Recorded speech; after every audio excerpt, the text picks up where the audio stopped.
Welcome back to another podcast. You know what it is. It's a Hustle Huddle with Shawn and Christian. So we're back on episode number dos. You know how it is. We're going to be talking about a load of things today. For example. Yeah, absolutely. We're going to be reconnecting kind of on how our week's been going. We'd love to also talk about a little things happening in Shawn's life, as well as things that we may have seen on the Oscars. But really, we're going to be diving deep into leadership styles. How do we lead? What do we think about good leaders? And also just gym culture as a whole. And what kind of gyms you should be going to or looking for. For sure. I mean, that's basically it. And then we're going to break the ice with the Will and Jada Oscars. So we'll get both perspectives on that. So I'll start with you. Yeah, absolutely. So as far as looking back at the last week, I actually didn't watch the Oscars until that moment where I had seen the slap. Honestly, I ain't never seen the Oscars in my life, but guarantee I will watch next year's Oscars because of that. Yeah. They got my vote. They slapping niggas every Oscar, so you know I'm watching it. Yeah, I usually don't catch the Oscars, but Chris Rock caught them hands. Bro, that's terrible. Honestly, like, I don't know how it feel because me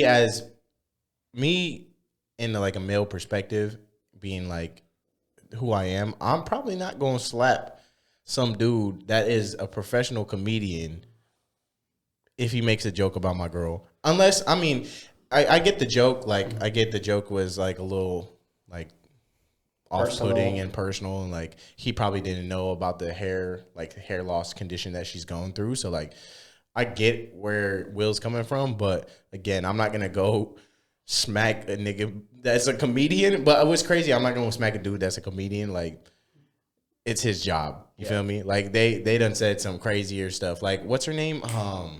Amy, I think that's her name. She made that Ryan Dunn joke about him being alive and being dead and Steve-O still being alive. Like, I would have smacked the bitch. Like, I would have hit her. But like that, I'm not gonna push it. Like, that's your job, bro. Like, yeah, you do you. Yeah, definitely. Like, looking back on it from all types of perspectives, that's one of the number one things I was thinking of. Is one, everybody who was at the Oscars is a celebrity or performer of some aspect, right? Will Smith himself was, a rapper or comedic actor. And Chris Rock, definitely don't know, obviously, of his stuff outside of, his Hollywood work. But he is a performer, came up as a comedian, like, big in the culture.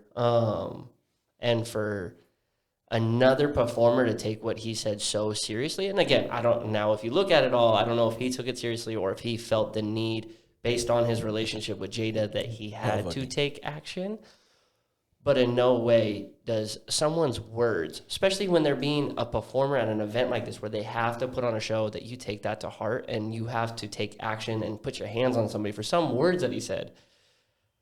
That's kind of how I feel about it in that aspect. I understand that in 2016, apparently this is like maybe why it was so extreme, was in 2016, Chris Rock was also at the Oscars where Jada Pinkett Smith and Will Smith decided not to go because Jada Pinkett Smith felt that there wasn't enough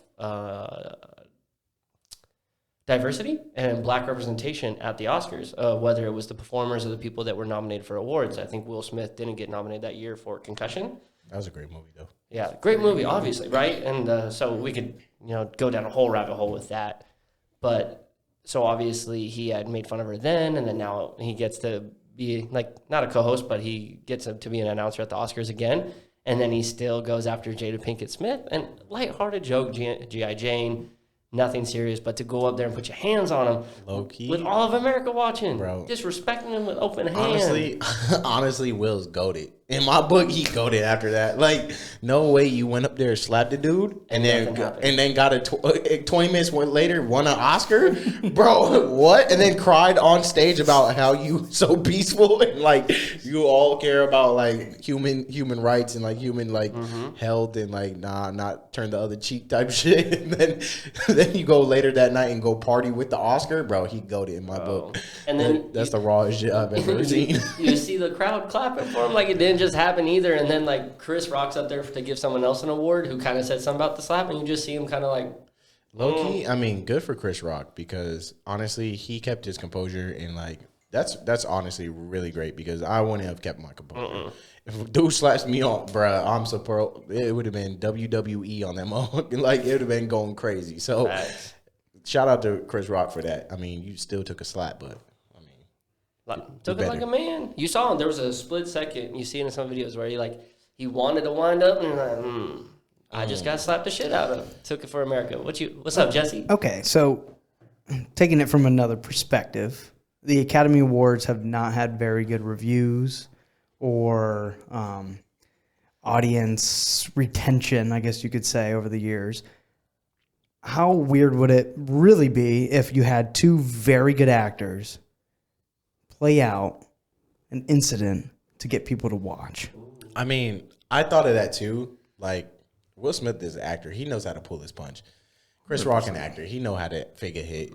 I mean, they definitely got the black vote. That's for sure. I know a bunch of black people watching the Oscars now, and they ratings went up. You feel me? So it's like that just put more limelight on the Oscars. It's kind of like when people are like, "Oh yeah, the NBA's rigged," like, or NFL's rigged. They'll send teams like, "What are the chances of Tom Brady like winning a championship right when he gets to Tampa with Gronk?" Like, in Tampa, like what? LA Or what's LA? LA? What's the chances of LA winning LA? Like that shit gets you ratings, that gets you money, and I wouldn't doubt it. Like that could be a thing. Like that could be a theory. Like low key, I mean that could be a little thing going on between Chris Rock and the Oscars, and who knows? Yeah. Potentially, like getting into the meat of it. That was my first knee jerk reaction. Honestly, that's kind of where I'm still feeling it. I think it might be somewhat staged. I don't know to what level. Like, hey, let's get an altercation going. You two are actually the perfect people based on the jokes that he had in 2016. Or just, I don't know. The thing that made me feel like it was staged the most was just how nonchalantly he walked up and Chris was just standing there and then, like, sure, take it like a man and whatnot. But when Will Smith yelled back from where he was sitting, I had, like chills from like some of the movies that he's watched because I'm a huge Will Smith fan. Like I Am Legend, everything. Like he is able to take it to certain levels that other actors can't. And when he was like, "Keep my wife," which again, if this was real, I give him huge brownie points as well to like stand up for your woman. Yeah. Now in that regard, maybe not like maybe handle that personally where America's not watching, or say what you said and then handle it when America's not watching. But like keep my wife's name out your mouth. Like the level of emotion he had there. Sure. I was like, if that's fake, that's class A acting from Will Smith, though. But it made me feel like he was putting on a performance. I mean, so what's crazy is like, that's you doing too much because I feel like I didn't see the whole clip and like, I didn't see like his reaction initially to the joke. I don't know if like he said the joke and then just immediately popped up and was like, yeah, I'm slapping this dude.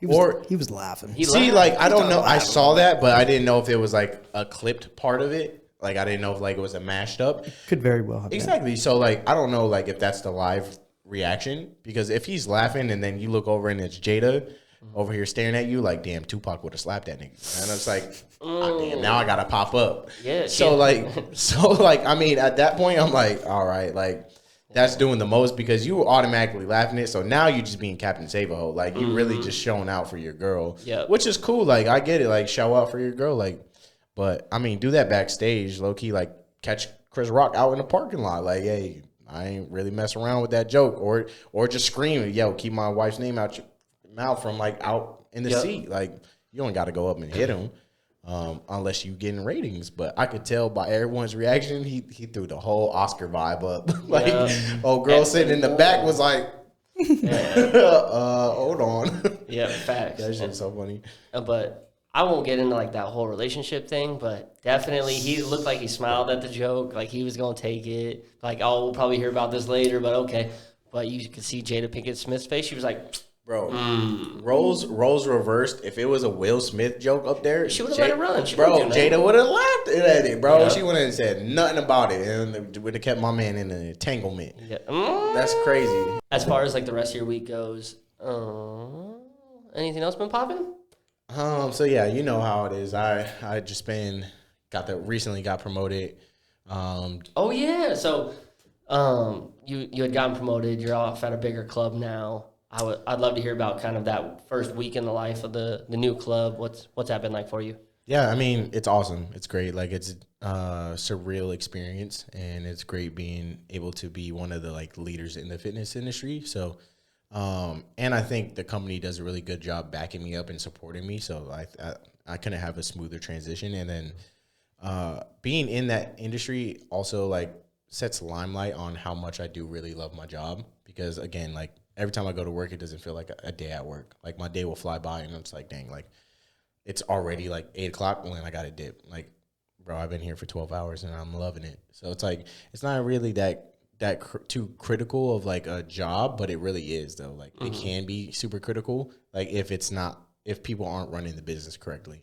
And it's awesome to see like Q1 just finished. So like getting like reviews on like how profitable my club is and like where my areas of opportunity as a club are. Like that makes me like, it challenges myself and it showcases my ability of like how well I could be at running my own facility.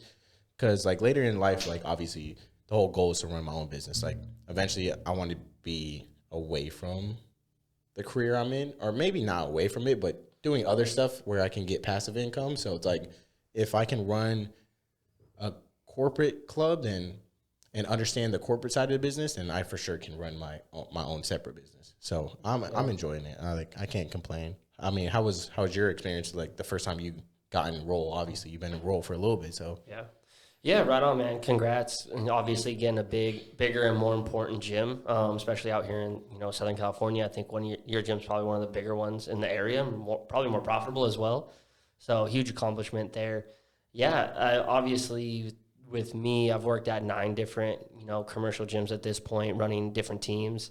And I think one of the biggest things I took away is I think I read it in like a Bruce Lee meme one time, but it was like every time he worked with a new master, he would take something that he liked, kept it, made it a part of his martial arts style, and then left whatever he didn't like to the side. And I've really tried to embrace that. Anytime I went to a new gym or worked with a new leader or worked with even different peers, I would try to evolve. I'm always evolving. If you ever heard of the law of the lid. But it's like if I don't continue developing myself, I can't develop those around me. So every time I took that opportunity to go to a new club, this is my 9th, I think, again, I tried to take something that I was doing that I didn't like about my management style with this brand new team who hasn't worked with me before and try to be my best self as I came into the club. So I'd love to hear about maybe what has been your approach coming into this club? What's your leadership style now? Or maybe what are you doing differently that you weren't in your last club? No, I mean, that's definitely a good thing to obviously like there's a lot of different leadership styles out there, and there's effective leadership styles and there's non-effective leadership styles. Like everyone thinks that their leadership style is going to be effective. And I guess maybe I wouldn't say there's non-effective leadership styles. Maybe those are just for like certain environments. I would say they're effective in certain environments. Like a leadership style in the military is going to be completely different leadership style in some different clubs. Like it may work in some clubs, but it's not going to work in all clubs. Again, your leadership style like you have in a club is not going to be able to get translated into the military. So I can't say that there's not effective leadership styles because they're probably not just effective in that environment. So realistically, I think of basically like everyone knows the quote like practice makes perfect. I think of the quote like practice makes improvement because you can never be perfect. So like I'm always striving to like better myself and like always striving to challenge myself. So right when I got in club, obviously I wanted to be hands off. Like I just want to sit back and like kind of like look at the situation and evaluate the situation from like a different perspective, not as in like, oh yeah, I'm coming in kicking the door down type of person. So yeah, this last week has just literally just been like, oh yeah, like hey, maybe you should do it this way, or hey, maybe like let's try this out, or like hey, like how have you been doing it, and how's that been helping you? So me as a leader, I'm super hands on. I like to be hands on with everyone, and like I like to let my team basically like make decisions and like give them the power to make their own decisions, and while also failing. So like allowing them to fail this way, I can coach and develop them as we go on. So it's like you never know, like.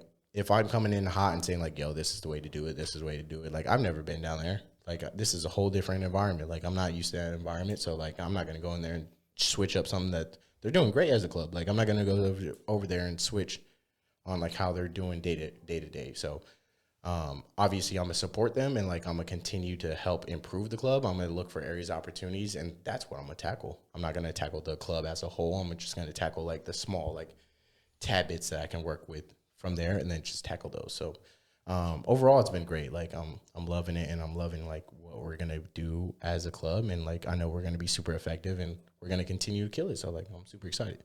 Right on. No, yeah, I'm pumped for you. As far as, I guess, scope of management, how many people do you have under you at the new spot? Right now, I think we have, I'm gonna say like 15 to 20 people. Okay. So I think it's like 10 of them are like 10 are front desk and sales. 2 are managers, and then there's like 5 GX people, stuff like that. So And then trainers? and then 3 of them are trainers. Or two of them are trainers. Do you know how many they had pre-COVID? Supposedly they had like 15 trainers there prior. So yeah, it's definitely a different mindset now, just because they kind of got rid of like people doing the 1 time a week training or like the only in the 12 to 1 hour training. Yep. So like I'm a trainer because it sounds like a cool job, and I can put it on my Instagram handle. Okay. So these are more of like the lifer trainers that are really trying to stay with the business and help like grow the business and help grow their business. Yeah, and make an impact in the community. Yeah, and make an impact in the community. Like they're all there to like basically help people and like make sure like people are moving and feeling healthy and happy. So it's like they're really there. Like the trainers that we have there now are just amazing trainers. I wouldn't trade them. But we just hired a new trainer on because obviously we're getting a little full with clients, so we need somebody to train. And then again, the new trainer is there for the long run. So, but yeah, it's a good time.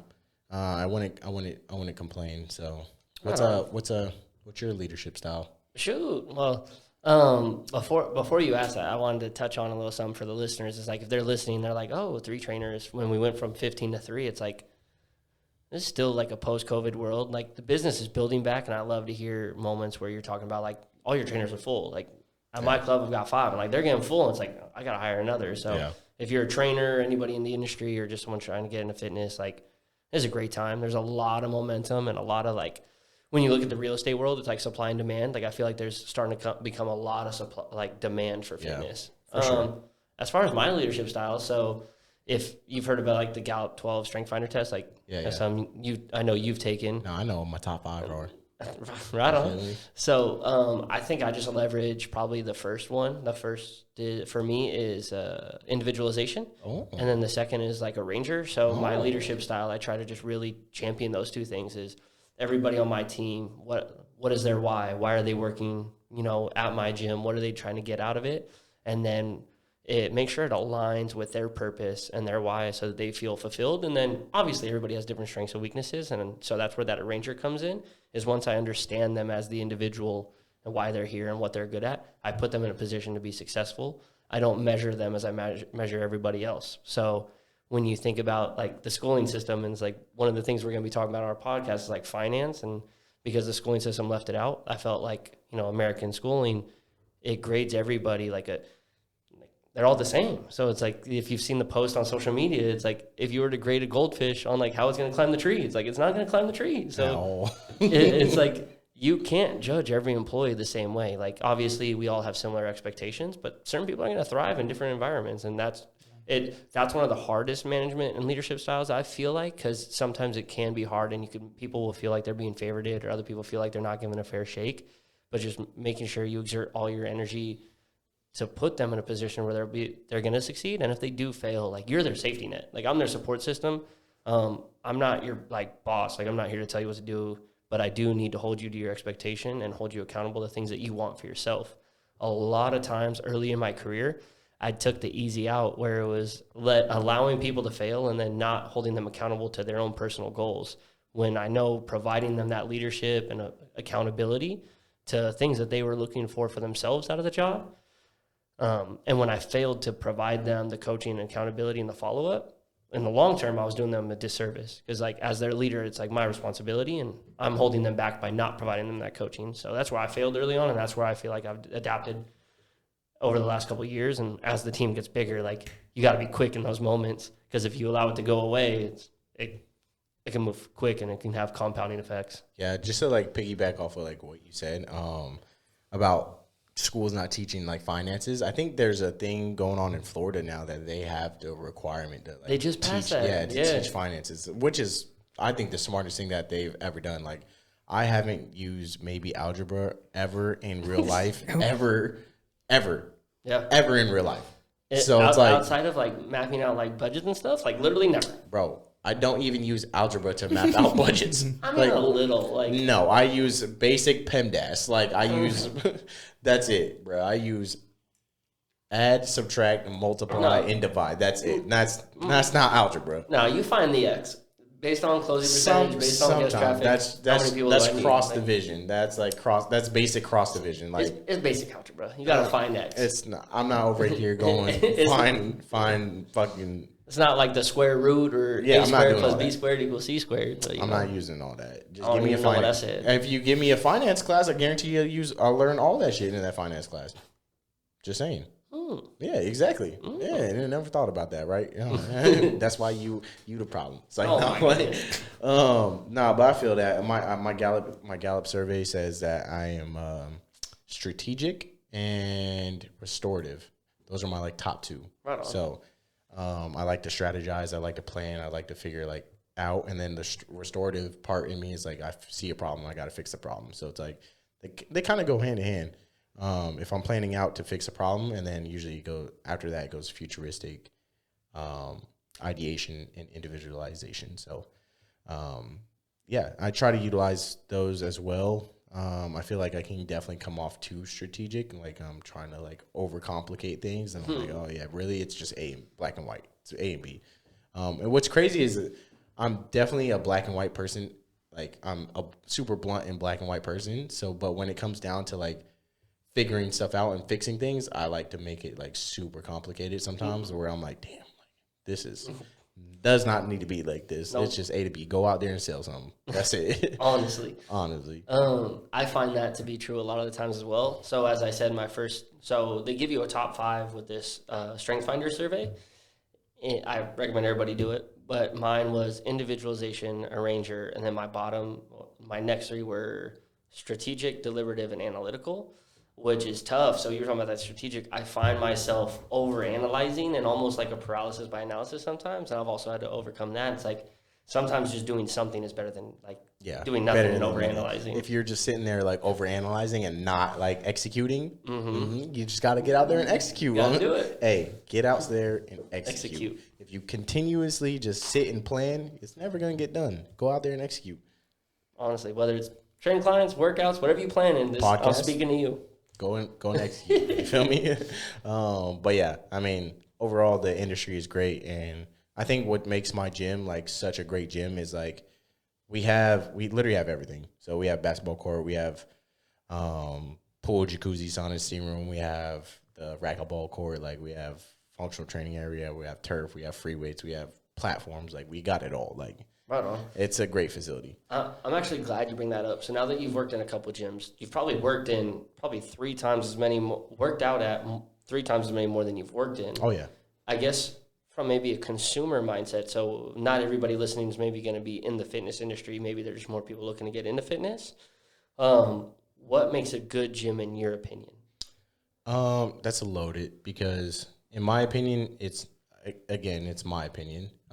So my opinion, you just have to have weights in that moment. Like it just gotta have weights. Simple. Simple. Like I don't need all the bells and whistles on it. Like you can put me in a gym and I'm gonna have fun in there. But again, like if I'm thinking as a consumer, like nowadays, like we're not getting just like people like me that just want like, oh, weights. Like no, we're getting the middle-aged mom, we're getting the middle-aged dad, we're getting the school kid. Like we're not getting just a bunch of meatheads in there and like just want to go pound weights. So like there's certain gyms for that, but like the bigger consumers like are the middle-aged moms and like middle-aged dads and like the older community. It's like those people that are trying to get their foot in the door, and like they want to feel comfortable when they get their foot in the door. They don't want to see a bunch of fucking dudes in stringers over here slamming weights on the ground. Like they're not trying to see all that. So like I think in my opinion, like it's got to have everything that's going to fit anyone's lifestyle and like any type of training facility. So like if you're gonna go in there, like it should have free weights. It should have machines. It should be clean. I think cleanliness is like the biggest thing, especially us coming out of COVID. Like all gyms should be clean. Like that should be like that should have been going on prior to COVID, but coming out of COVID, like every gym should be clean. Like that shouldn't be a problem. Some of y'all nasty. Yeah, I just some of y'all want to let you know that. Like, disgusting, bro. respect the gym. Bro. So respect yourself. Like, respect yourself. Be clean. Like, I get it. Like, this isn't your crib. Like, if you want to do that at your crib, like, go ahead. But this is a public environment. Like, people are paying to come here. Like, you're not paying for maids, my boy. Like, that's not what you're paying for. You're paying to utilize the facility, not for us to clean up after you. You're a grown man. So again, like I think everything that's fitting like everyone's needs is gonna be a main priority. So like functional training is gonna be one of the biggest ones. Like everyone needs functional training, myself included. Like I need a functional training. Like I'm not functional. I can't put my arm back here. Like that's not functional. Like flexibility, mobility is literally what everyone needs. So flexibility, mobility area, I think is number one on that list. Weights, obviously, machines, like good machines, not like broken down where you go in there everything's broken. So that, and then cardio equipment, I guess. Like cardio equipment, I've been to like gyms that literally have no cardio equipment. Like they'll have like a three. CrossFit gym, it's got like one cycle bike or something. Yeah, like one assault bike, or like there's like those big meathead gyms where they got like two Stairmasters, and it's always the people that are like cutting for their show that are on those two Stairmasters every time. So it's like, okay, so as a trainer, how am I supposed to train my clients in here and tell them like, hey, like you should warm up on the Stairmaster, or like, hey, I'm training the middle-aged soccer mom, like, yo, like she wants to get on the cardio equipment. Like, I can't do that when you over here doing an hour of Stairmaster because you got to burn the extra like 2% body fat you got, bro. Like, come on now. Yeah. So yeah, I think that was like the biggest thing as a consumer mindset. Right on. What about you? I want to piggyback off that a lot. So one of the biggest things you touched on is something I believe in as well. So like you have kind of 4 methods of like the big blocks or big rocks of fitness. When you look at resistance training, functional training, flexibility, mobility, and then cardio conditioning. And it's like, if you're looking at a well-rounded overall approach, like no matter what your goal is, you should be implementing all 4 of those things. Yeah. Now, specifically to your goal, you might be spending more time in one area, but at some point during your fitness journey, you're going to need all that. Yeah, for sure. So definitely well-equipped, right? Yeah. But I think something you also kind of touched on, it sounded almost like the people who are coming into the demographic, but I want to tailor that down to the people. Yeah. Like, is this so 2 things that I look at is this a place I can reach my goals at conveniently? Is it, close to my home, not super busy, blah, blah, blah. But are the people cool? Like, am I going to feel comfortable coming here? Yeah. So confident in getting my goals. And then 2, I think is, stuff you said, cleanliness, the equipment, and people. Yeah. Don't drop your weight, or you could drop your weights. Don't leave your weights all over the place. Yeah. And just respect the place. No, yeah. I mean, again, I think it goes off of like the culture that you're around. Again, like the culture, and like you got to know in your environment, you got to know like where you're putting a gym at. You need to know like what type of gym it is. So like obviously, if you're like a Planet Fitness isn't for me. Like I'm not gonna go to Planet Fitness. Yeah. Again, like you got to know your gym. Like a Planet Fitness. Again, I think Planet Fitness is a very like small scaled like mindset of thinking. Like I think they are just hitting like the smaller scale of a gym, and that's probably like their downside. Like they're not hitting everything; they're just hitting the beginner person. Yep. And again, like that's why I think they're not doing a great job. And like I think like I'm not bashing on Planet Fitness. Like yeah, good for them. Like they're spending $1 million on marketing. Like congrats, bro. Like, but you're not getting like myself or you or him into the club. Like you're not getting those people. You're getting the basic like, hey, like I'm just trying to say I was active today type of person. Yeah. So again, I think you should know your demographic, and I think you should like figure out like what's going on and what's trending. Like I hate to say it, but like you got to figure out like what's trending. So like if you're in like a PB and you can only afford like a studio, then best believe you better make it a studio gym. Like unfortunately, that's what you're gonna have to come down to. Like you're not gonna be able to fit a pool in there. You're not going to be able to fit a racquetball court in there. You're not going to be able to fit all that good stuff in there.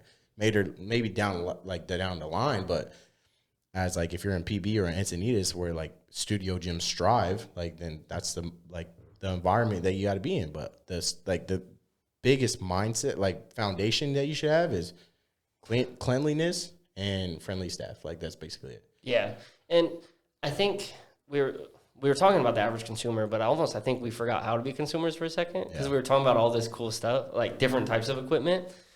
When I was just kind of reflecting, only about 15% of America has like an active gym membership. So we have to think about that other like 80% that's going to be coming in. Maybe hasn't ever been into a gym before, so they don't know how to use like 75% of that equipment. So like to your point, knowing your demographic, knowing who's coming in, Planet Fitness, like targets kind of the beginner, but it's like coming in, what kind of experience do you get that introduces you or onboards you to the gym? Yeah. So you were talking about like studio, like a lot of people gravitate towards the studio because you have a community type feel. It's a class setting. There's someone leading the workout. Yeah. So that might be super crucial to some people, but what's your market? What are you looking for? And when you say like good, I guess it's perspective. What's good to you? So good to you said was weights. Good to the average person. They're like, sure, give me Planet Fitness for $10. Bro, I mean, and then they'll graduate onto a real gym later. Dang. I don't know. Like again, I think Planet Fitness is so like not hitting every demographic. Like obviously if you want to be a successful like big gym, like you need to hit every demographic. Like you need to hit the people that want to do classes. You need to hit the people that want to do just swimming. You need to hit the people that are just there for functional training. You need to hit the people that want to lift weights. Like you need to hit the hoopers too. Like you need to do a good job in all those areas if you want to be a successful big chain gym. Like that's literally it. I guess we're talking now more about the other side, the business side. So I guess what makes a good gym, being a business operator? Again, a business operator, you need to know like your environment. You need to know where you're placed at. You need to know like what, again, you shouldn't be targeting the 15%. You need to be targeting 85%. Like you got to like, again, supply and demand. Like there's a lot of supply out there, but you got to figure out what the demand is and like how to reach that demand. So it's like if people want classes and pools and basketball courts in that area, bro, you better hope you have all that. Like because again, they're gonna leave the Planet Fitness, they're gonna leave the F45, and they're gonna leave like the studio gym to come to your gym because you have everything that they want and more at that gym. So it's like you might as well like put it all in there or nothing. Like that's how it should be. And I think that's obviously for like the big franchise gyms. Like I don't think anyone is just going to be able to pop up with all that. Like damn, like good on you.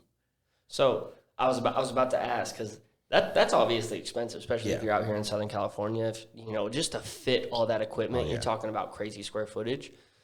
I know me and you both have worked in gyms that haven't been as fortunate to have all the best equipment, up-to-date equipment, or even square footage, right? So I've worked in even commercial gyms that have been like the size of apartments. Yeah.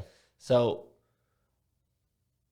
I guess what would be the differentiating factor? And when you worked at gyms that didn't have the best equipment, how did you compete and how did you thrive in those environments? Because I would almost say, bro, the biggest thing again was making people feel confident that they'd reach their results. So I'd say it's almost the team, like hiring the right people. 100%. Honestly, obviously this is like what I said is for those people that have endless amounts of money and like can afford that. Like obviously you're gonna have all the bells and whistles on the gym. Like if you're gonna get a Range Rover, you want everything in the Range Rover. You don't want just a basic Range Rover. Like obviously I want everything in the Range Rover. So and if I can afford everything, then I'm gonna get everything. But obviously if I can't, then it all starts about people. Like you can learn a lot about people and like you can literally like you can grow a business just based off of a person's personality and like making sure that vision is there for that person and making sure like their onboarding experience is like just phenomenal. Again, like if like say for example, you're going into like work at a McDonald's for some reason, like just say you're working there. Okay. But like that onboarding experience that you have at that McDonald's is phenomenal. Like you're going to forget that you're actually working at a McDonald's. You're going to be like, damn, these people are freaking amazing. Like this job might be like my career now just because that onboarding experience was so phenomenal. But that's a stretch case. But like I said, when coming into like a smaller facility, obviously if you can't afford like the bells and whistles, like you need to one, figure out like what their main goal is and like why they actually came into your facility, because they obviously saw some type of value in your facility. So you really just need to figure out like, hey, like, why are you actually here? All right, cool. Like, that's what you want to do. Like, that's, you want to lose the 20 pounds, or you want to start doing cardio. Like, you want to start living healthier lifestyle. Like, cool. Like, you can do that here. You basically got to paint the picture like they can do that here. And then put them on, like, you can achieve goals on literally, realistically anything if you have the right program.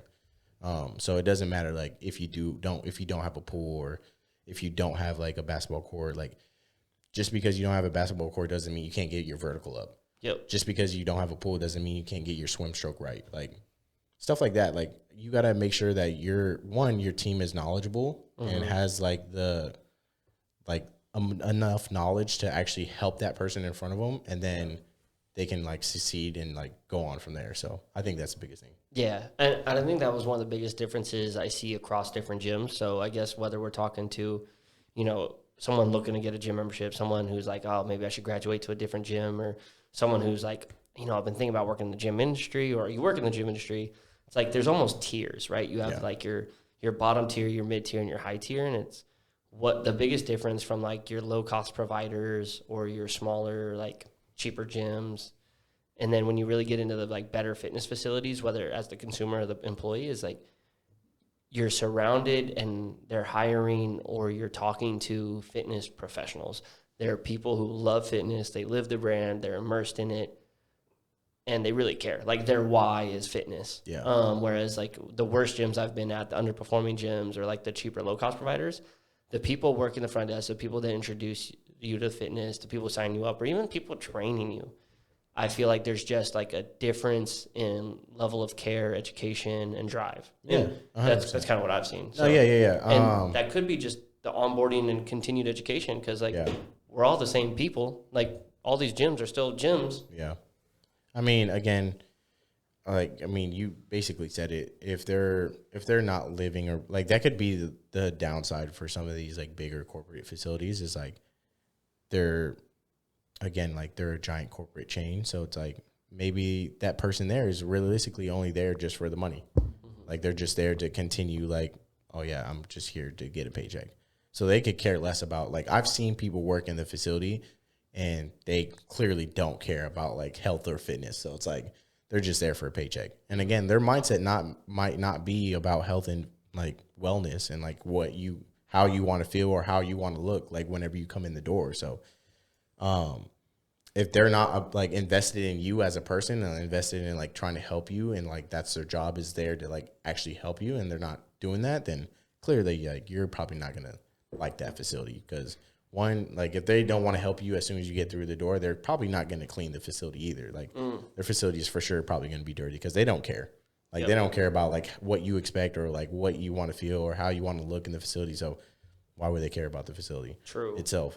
So again, and then that will lead to, it's just a chain reaction. Yeah, chain reaction, and it'll just go downhill from there. So like, again, like those smaller like studios could have a one up on that, because like they're there for a reason, and they only see the same 5 people every day. Like, so it's like, damn, like now they're making a family, they're making a community, like they're there to like support you and like be a part of your life. So it's like, oh cool, like I'm gonna see Christian every day, so like I'm gonna make sure Christian knows that like I know he loves that cycle bike over there. Like, I'm gonna go put a bottle of water in it, so like right when he gets to his cycle bike, there's a bottle of water in there waiting for him. Like, that's what they do in those smaller facilities, and honestly, and that's why those smaller facilities are thriving, like because of that. And then there's those smaller facilities that don't give a fuck, and they just like, oh yeah, I'm here for a paycheck, and I know the fitness industry is booming, and they go under in like a couple months, a couple years. Like, that's it. That's what I was going to say. So talking about some of those lower cost providers that are like $10 a month, the people in there, that's cheap enough to get you to sign up, but it's not, it's so cheap that you could forget about it if you're not going. And honestly, like, how much effort did they put to the proper onboarding, as whether it's employee or customer, like to get you acclimated to the gym? Like, how did they make you feel? Did they give you like the red carpet experience, or did they connect you to your fitness goals? Yeah. And if they didn't, you might be in the wrong gym. Yeah, no, I mean, that's for sure a fact. Like, you never know like what you're gonna get when you go to the gym. Again, you never know like what you'll get when you hire somebody on. You'll never know. Like, they'll give you the mask. Oh yeah. And then yeah, as soon as they take off the mask, you're like, damn, that was not. not what I thought. It's a motherfucking Scooby Doo out here. Like they're like, damn, that is not him. I didn't know that. That's crazy. It'd be your own nigga, I swear. I was actually talking to Jesse about this. So as we get ready to wrap up the podcast a little bit, so I think we were going to be bringing in a little series. So like wrap up every podcast a little 5-minute fitness tip. 5-minute fitness tip. Yeah. I so like that. so Yeah. if it was like for this week, I know I caught you off guard. So now that's how you know it's going to be authentic though. Yeah. So if you had to give a new gym goer a 5-minute fitness tip, what would it be? 5-minute fitness tip. I think the biggest tip, like the biggest advice that I could give any new gym goer, like that's gonna work for anyone regardless. Like if you're getting into whatever type of like training you're getting into, is stay consistent. Like that's literally it. Like consistency is key, and don't give up after like the first week or the first month or like the first 2 months. Like again, it takes time. Like if there was a magic pill that could get you 15 pounds lighter or like 20 pounds of lean muscle or like sprinting as fast as Usain Bolt, like trust me, everybody would be on that pill. Like you're not the only one, bro. Honestly, just stay consistent because consistency kills. Like you got to imagine like if you're first off into the gym, like this is all brand new to you. But you consistently have been eating wrong. You consistently have not been doing anything. You consistently have been sleeping wrong. You consistently have been not exercising properly. Like you consistently been doing that for however long you've been alive. So you got to think like it's going to take a long time to switch the consistencies that I've already created and all the bad habits that I already created and switch them into new habits. Like, again, like, Kobe Bryant goes out there and shoots like 5,000 free throws, like 6,000. Like that's crazy. Like that's consistency. And my boy got an 80% shooting percentage, like on the free throw. Like that's crazy. Like again, like Steph Curry, shooter. That's all consistency. Like they're not just out there going out there shooting couple threes and like draining them and like, it's a day. Like no, my boy's really out there for an hour just shooting. Like bruh. So stay consistent. I guess that's like the easiest tip, and that's like the best one that everyone could benefit from is consistency. Yeah. I mean, I'm definitely going to agree with you on that. I think either way that I would say it is consistency is key. But with that, don't jump on the fad diet. Don't jump on the newest workout trend because it's whatever you can sustain when it comes to consistency. Yeah. You know, because everybody's like, oh, you know, keto, no carbs, if it's HIIT training, whether it's fasted cardio, if it's something you don't find that you're going to be realistically able to do for the long run, it's not going to set you up for success. Yeah. It needs to be something you could do for a 3-month duration because these goals you have, whether it's lose 20 pounds, lose 45 pounds, whether it's to gain 5 pounds of muscle, like these things are going to take time. Workout programs take anywhere between like 12 weeks, that's 3 months, before you even readjust the plan because you need that time to see if it's working. And then on the flip side of that, I'd also say what we were saying earlier, execute. Something is better than nothing. If you could only get in a 20-minute walk, do it. That's better than, like if you did a 20-minute walk 5 days a week, that is better than doing like one cardio session on Friday because you finally found time. Like if you look at the sheer volume, you're going to outdo that. So just something is better than nothing, and consistency is key in my book. 1 rep at a time, 1 cardio session at a time, just get it done. 100%. Again, don't fall into those fad diets. When it's about being consistent, you gotta like think it's like, okay, like I consistently like drink beer or I consistently eat a bag of chips. Like you gotta think like if you stopped eating bag of chips for maybe like 1 week like 1 day out of the week, or like you stop having a beer 2 days out of the week, like those calories add up. Like if you're smacking back a whole bag of chips, bro, that's like 1,000 calories. So imagine like you're like I'm constantly just smacking back like a bag or 2 out of a week. So now I'm just knocking out like, hey, I'm not gonna eat 1 bag of chips every week. Like boom, bro, you just are now in 1,000 calorie deficit. Like you're automatically gonna lose a pound off of that, like for sure, if you're constantly doing that. Yeah, like. You literally don't have to do anything so drastic to the point where it's like, oh, yeah, I'm going to switch my whole, like, meal up night and day. Like, it doesn't have to be like that because that's what's going to lead to failure. Because if you switch up, like, I'm going straight vegan tomorrow, bro, I'll last maybe an hour. Yeah. And it's crazy. And it's like, that's not realistic. And people think like, oh, like right when I get into like the fitness industry, it's like, it's gotta be my life. Like I gotta go in, like I gotta go 7 days a week, 2 times a day. Like, bro, it's not gotta be like that, bro. Nope. Like volume is key. Again, like do 20 minutes of walking every day, bro. That's better than one time a week of just doing a 30-minute workout. You're doing 20 minutes of walking every single day. You're constantly being active versus, yeah, I'm going to hit it today. Yeah. Obviously, if you can get a consistent overall workout program, Yeah, that's the best. But it's just do what you can do at your pace, something you can sustain for the long term. Because, again, if you cut out that bag of chips every day, or like if you started vegan and it lasted 3 days and you fell back off and then you started binge eating because it was too hard on you and then you feel bad. Like, we all have emotional connection to food, and it's all about what can we do long-term and what can we do with moderation while still feeling human and not beating ourselves up. Exactly. Is it one less glass of wine? Is it a little smaller serving size of the same foods that I love?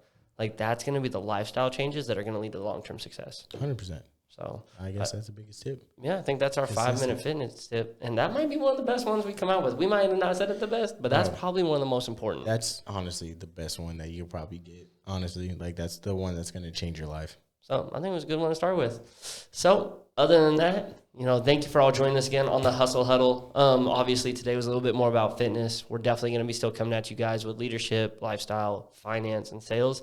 Thanks for joining us, and we'll catch y'all next week. Take it out, Shawn. Hey, like and subscribe, damn it. You know you like the podcast. You know you like the Hustle Huddle. You know you hustle. And you know you like to get in the huddles and talk about stuff. So come holler at us.